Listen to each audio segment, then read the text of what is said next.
Jesus परिवार में आप सभी को जय मसीह की। आज का वचन है, अगर आप अभी अभी अपना विश्वास प्रभु यीशु मसीह में रखे हैं और आपको यह नहीं पता प्रभु यीशु मसीह में कैसे चलना है, तो इसके बारे में आज आप जानेंगे। उससे पहले हम आप बता दें, अगर आप प्रभु यीशु मसीह के एक अनुयायी बनना चाहते हैं, प्रभु के लिए कुछ करना चाहते हैं, प्रभु को अपना जीवन देना चाहते हैं और परमेश्वर के सच्चे वचन को पाना चाहते हैं, तो आप वचन को सुने। आपको सांसारिक बातें नहीं बताई जाएंगी, जितनी बातें बताई जाएंगी परमेश्वर के सही ज्ञान के बारे में बताया जाएगा। आज का वचन है, बधाई हो, आपने अपने जीवन को बदलने का निर्णय ले लिया है। शायद आप यह जानना चाहते हैं कि आगे आपको क्या करना है।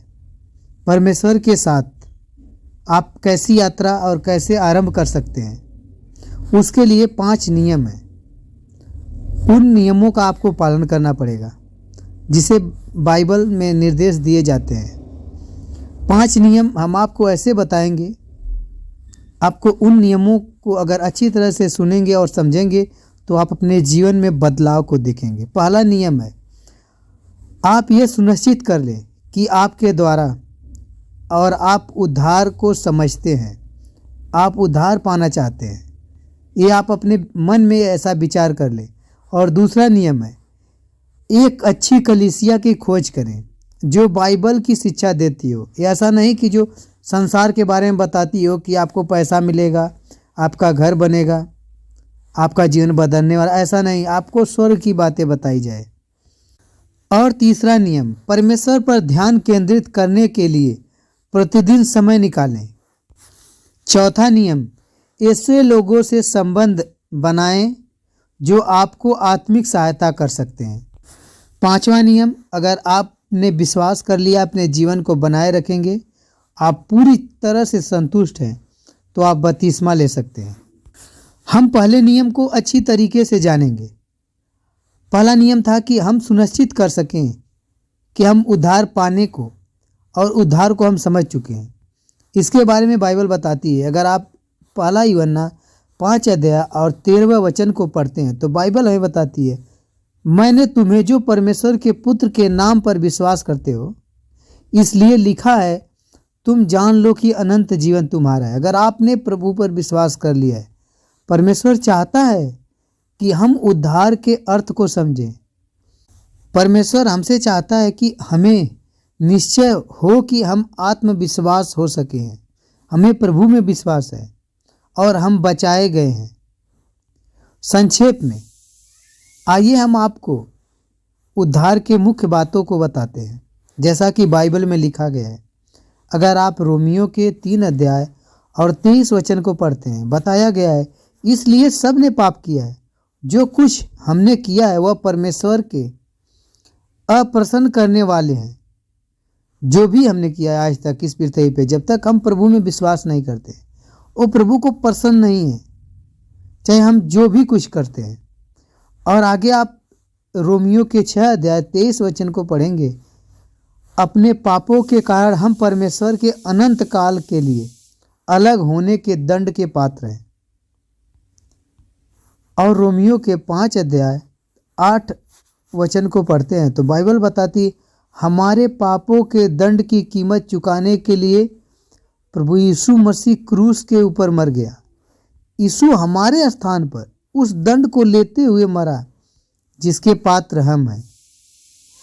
उसके जी उठने से यह प्रमाणित कर दिया है कि यीशु ने मृत्यु जो हमारी है और हमारे पापों का दाम चुकाने के लिए पर्याप्त है। इसलिए यह प्रमाणित करती है, क्योंकि पहले ही भविष्यवाणी हो चुकी थी कि प्रभु जी उठेगा, और जब वो जी उठा तो ये प्रमाणित करता है कि हमने नए जीवन पा लिया है। प्रभु यीशु मसीह हमारे लिए ही मरा। परमेश्वर उन सबको क्षमा का उद्धार प्रदान करता है जो अपना विश्वास प्रभु यीशु मसीह में रखते हैं और उसकी मृत्यु को अपने ऊपर यह विश्वास रखते हुए करते हैं कि वह हमारे पापों का दाम चुकाने के लिए था।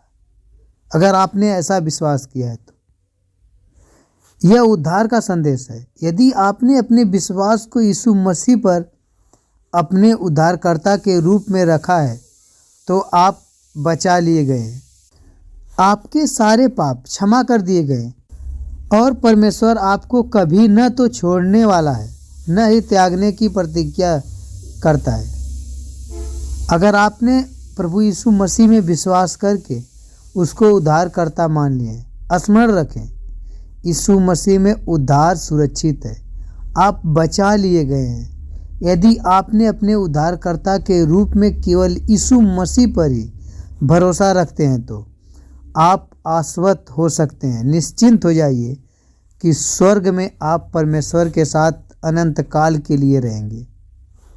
और दूसरा नियम हमने आपको बताया, एक अच्छी कलीसिया की खोज में रहें जहाँ पर परमेश्वर के बारे में सच्चे ज्ञान के बारे में बताया जाता हो, जिसमें बाइबल की सच्ची और एक अच्छी शिक्षा दी जाती हो।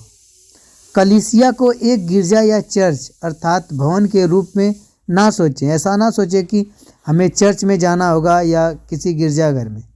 कलीसिया तो लोग होते हैं, जो इंसान इकट्ठे होते हैं वह कलीसिया होते हैं।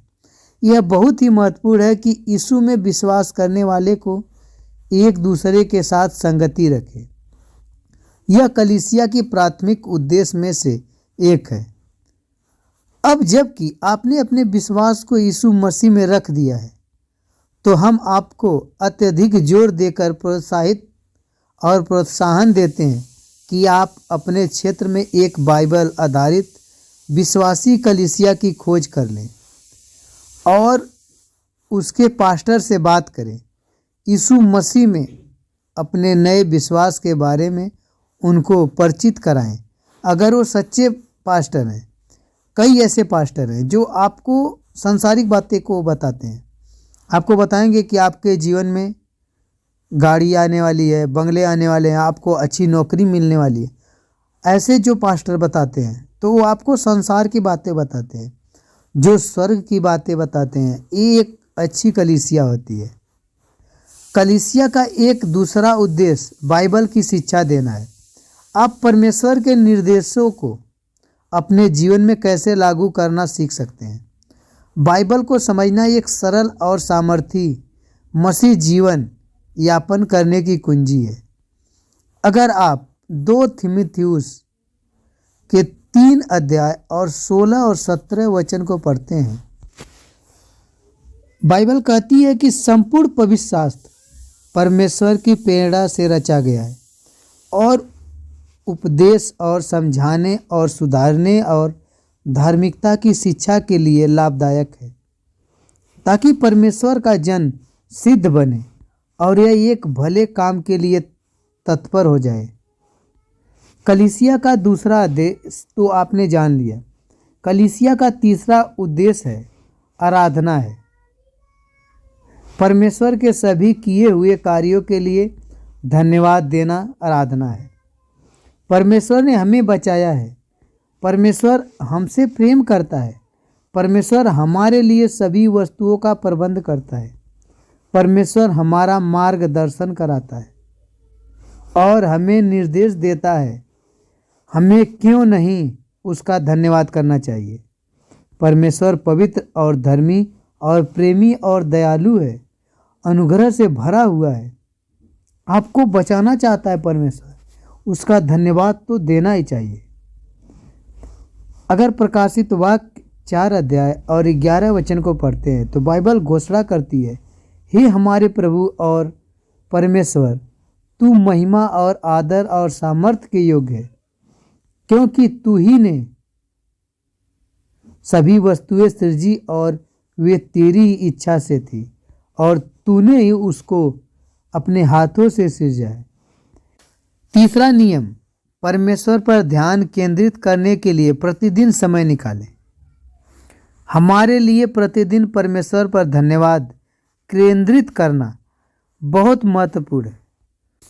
कुछ लोग इसे मौन समय कहते हैं, कुछ लोग इसे भक्ति मनन कहते हैं, क्योंकि ये एक ऐसा समय होता है जब हम स्वयं को परमेश्वर के प्रति समर्पित करते हैं।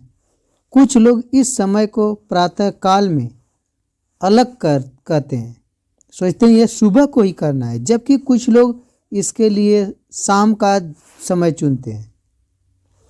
और शाम की ही प्राथमिकता देते हैं। इससे कोई फर्क नहीं पड़ता कि आप इस समय को या किसी समय को चुनें और इसे कब करते हैं। जो बात महत्वपूर्ण है वह यह है कि आप नियमित रूप से परमेश्वर के साथ समय व्यतीत करें। कौन सी बातें मिलकर परमेश्वर के साथ हमारे समय को बनानी चाहिए। प्रार्थना जो होती है, प्रार्थना एक सरल तरीके से परमेश्वर से बात करना है। अपनी चिंताओं तथा समस्याओं के विषय में परमेश्वर से बात करें। परमेश्वर से आपको ज्ञान और मार्गदर्शन देने के लिए कहें। अपनी आवश्यकताओं के प्रति परमेश्वर से कहें। परमेश्वर को बताएं कि आप उनसे कितना अधिक प्रेम करते हैं और जो कुछ वह आपके लिए करता है उसके लिए आप उसको कितना अपने दिल में जगह देते हैं। इन्हीं सब बातों को प्रार्थना कहते हैं। बाइबल जो होती है ये पाठन करना कलीसिया में संडे को बताया जाता है और स्कूल में भी बताया जाता है जो वहाँ बाइबल का अध्ययन होता है। बाइबल की शिक्षा लेने के अतिरिक्त आपको स्वयं के लिए भी बाइबल का पढ़ना जरूरी है, बहुत आवश्यक है। यह जरूरी नहीं कि आप सोचते हैं मैं चर्च में ही जाके या किसी कलीसिया में या किसी गिरजाघर में जाके ही ज्ञान लो। बाइबल में एक सफल मसीह जीवन यापन करने के लिए वह सारी सामग्री दी गई है जिसे आपको जानने की आवश्यकता है। इसमें परमेश्वर का वह मार्गदर्शक दिया गया है कि कैसे सही नियमों को लिया जाए और कैसे परमेश्वर की इच्छा को जाने, दूसरों के देखभाल कैसे करें और आत्मिक विकास कैसे करें। बाइबल हमारे लिए परमेश्वर का वचन है। हम अपने जीवन को आवश्यक रूप से किस तरीके से यापन करें, इसके लिए बाइबल परमेश्वर के निर्देश पुस्तिका है जिससे कि वह प्रसन्न हो जाए और हम संतुष्ट और हमारे अंदर संतुष्टि मिले। अगर आप किसी गिरजाघर या चर्च में जाते हैं तो आप सांसारिक बातों को बताया जाता है। अगर आप बाइबल को पढ़ते हैं और सच्चे ज्ञान को समझते हैं तो आपको सांसारिक बातें नहीं, परमेश्वर के बारे में बताया जाएगा।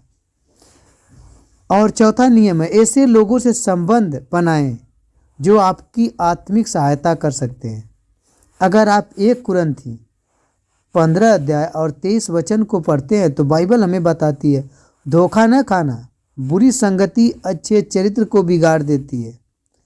बाइबल हम पर पड़ने वाले बुरे लोगों के प्रभाव के बारे में दी हुई चेतावनियों से भरी पड़ी है। हमें बार बार बाइबल चेतावनी देती है। पापपूर्ण गतिविधियों में संलग्न लोगों के साथ समय व्यतीत करना हमें भी उन गतिविधियों के द्वारा परीक्षा में डाल देने का कारण है। हम जिन लोगों के आसपास हैं उनका चरित्र हमारे ऊपर भी अपनी छाप छोड़ देता है। इसलिए यह बहुत ही महत्वपूर्ण है कि हम ऐसे लोगों को स्वयं के चारों ओर रखें जो प्रभु से प्रेम करते हैं और उसके प्रति समर्पित हों। 1 या 2 मित्र को शायद अपनी कलीसिया में से खोजने का प्रयास करें जो आपकी सहायता करे जब आप विचलित हों, आपको प्रोत्साहन दे। अगर आप बाइबल के इब्रानियों में 3 अध्याय और 13 वचन को पढ़ते हैं, बताया गया है अपने मित्रों से कहें कि वह आपको खाली समय, आपकी गतिविधि और परमेश्वर के साथ आपकी चाल चलन और आपके संबंध में आपको जवाबदेह बनाए रखें। उनसे पूछे कि क्या आप भी उनके लिए वैसा ही कर सकते हैं। इसका यह अर्थ नहीं है कि आपको अपने उन सभी मित्रों को छोड़ना होगा जो यीशु मसीह को अपने उद्धारकर्ता के रूप में नहीं जानते हैं। उनके मित्र निरंतर बने रहें और उनसे प्रेम रखें। बस सरलता से उन्हें जानने दें कि यीशु ने आपके जीवन को बदल दिया है और अब आप उन सभी कार्यों को नहीं कर सकते जो आप पहले किया करते थे। परमेश्वर से कहें कि वह आपको यीशु के बारे में अपने मित्रों को बताने के लिए अवसर प्रदान करे परमेश्वर आपको अवसर देगा, आप अपने मित्रों को बता सकेंगे। और बपतिस्मा के बारे में 5वां नियम, बहुत से लोगों को बपतिस्मा के बारे में भ्रम है।